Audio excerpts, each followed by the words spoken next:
Hello everyone, it's Amy, and I'm just playing today, so I thought, what the heck, turn the camera on and take you along.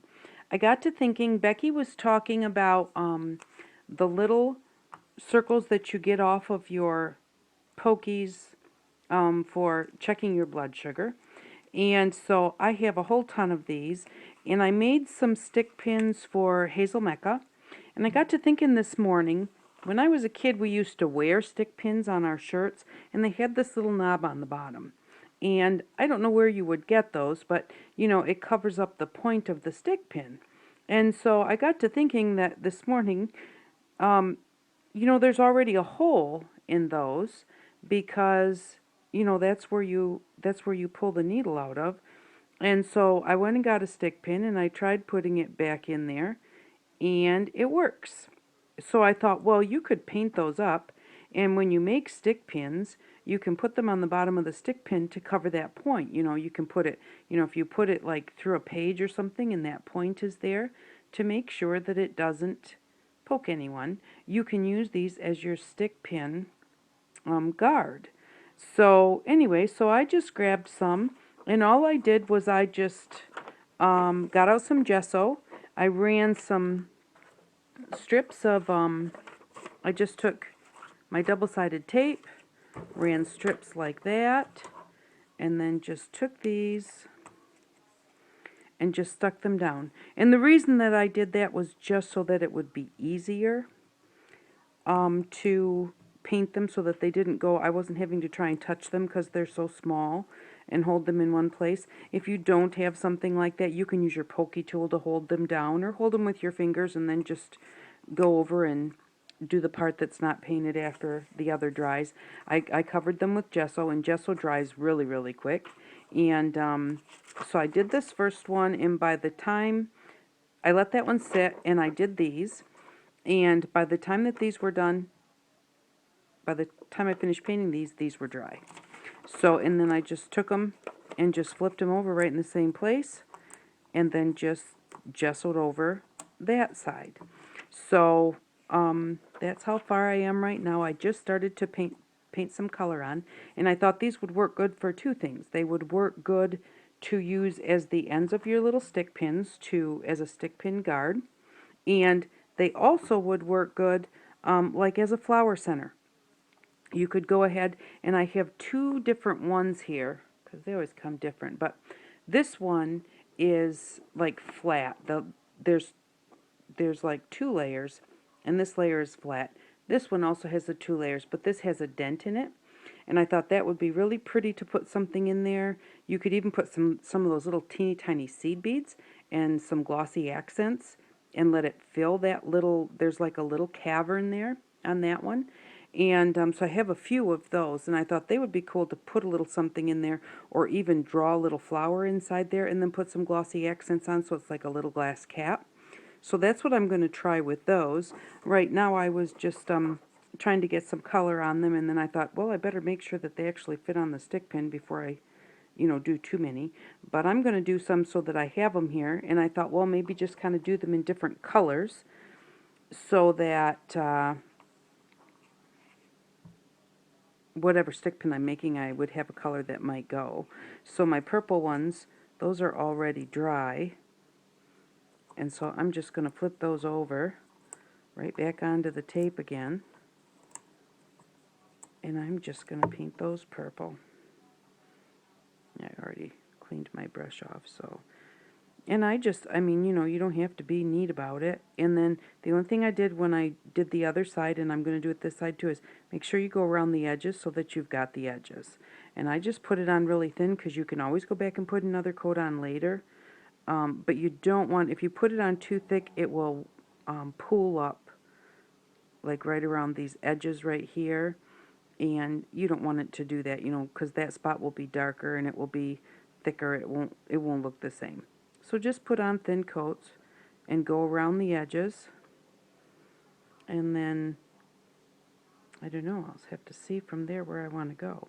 I'm thinking a different color. Oh, and maybe when I'm all done, I'll put some of the glossy Mod Podge on it. And that, the sparkly one, not the glossy one. Or just paint on some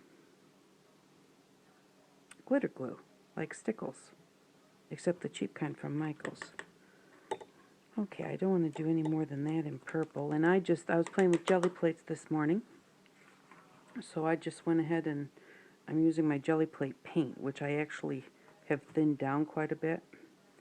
So my paint is really quite thin. It's just plain old acrylic paint out of the little acrylic craft bottles. Once you put it on there and you seal it, it works just as well as far as I'm concerned. This is not, like I'm not painting a piece of artwork on a canvas where you would need a better paint. And this holds up as well. Acrylic is plastic, so basically acrylic paints are kind of, no, not kind of, they're made out of plastic. If you've ever let it sit on your thing like this and let it dry and then peeled it off, you can see how it's plastic. So it lasts well and it works well. And I was kind of thinking I wanted to put like a yellow center on those red ones. I think I'll use kind of a turquoisey color for these. Oh, that one looks really pretty on there. So there's not a whole lot going on. Tuesdays are they're kind of like, they're my day off.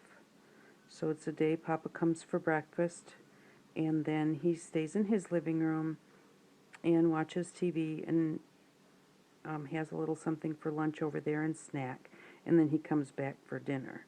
But that gives me time to like totally mess up the table or get everything out in my art room, whatever I'm doing,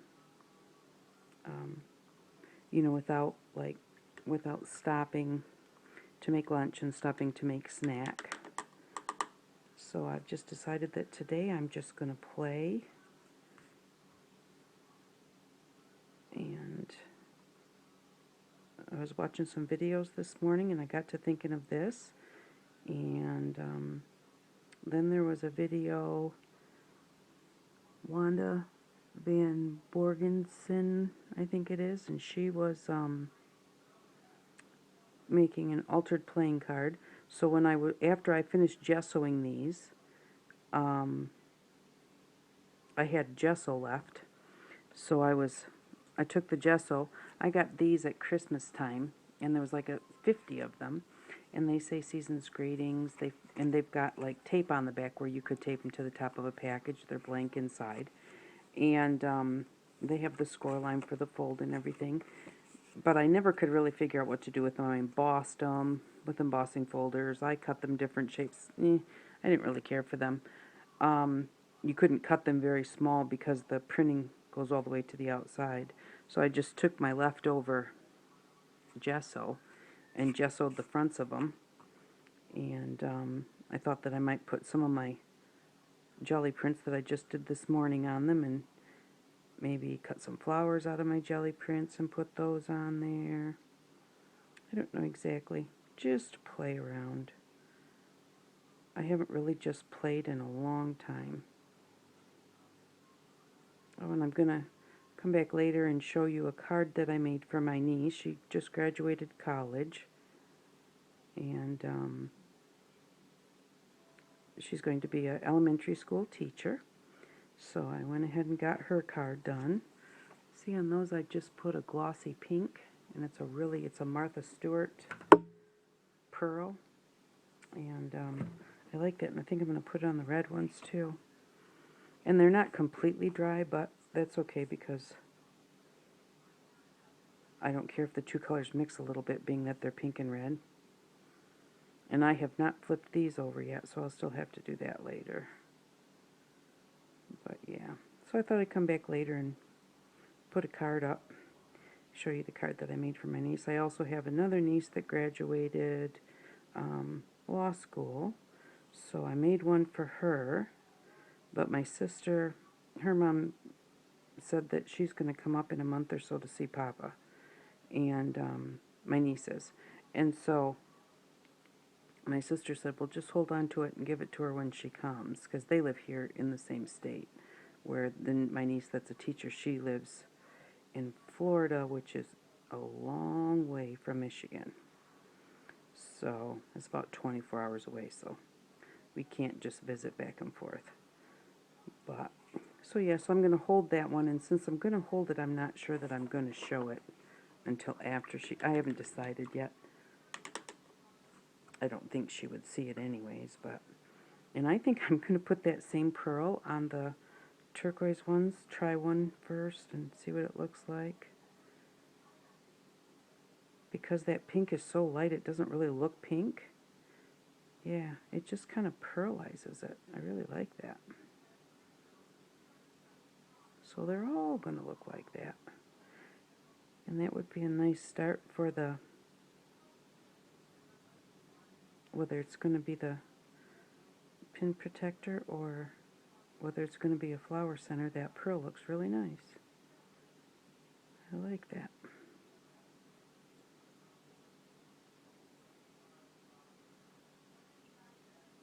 I hope I got all the sides. I don't know that I remember to do that. I'll just run around them all. I know I did the purples. So there they are so far. And then I think actually when I coat these, I will coat them with either glossy accents or I have one that I got at Michael's too, which is also a really hard one.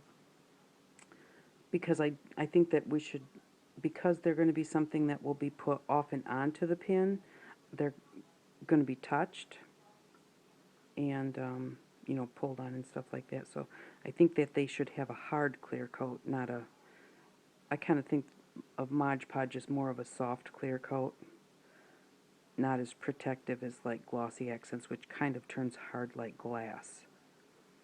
And diamond glaze also turns hard like glass.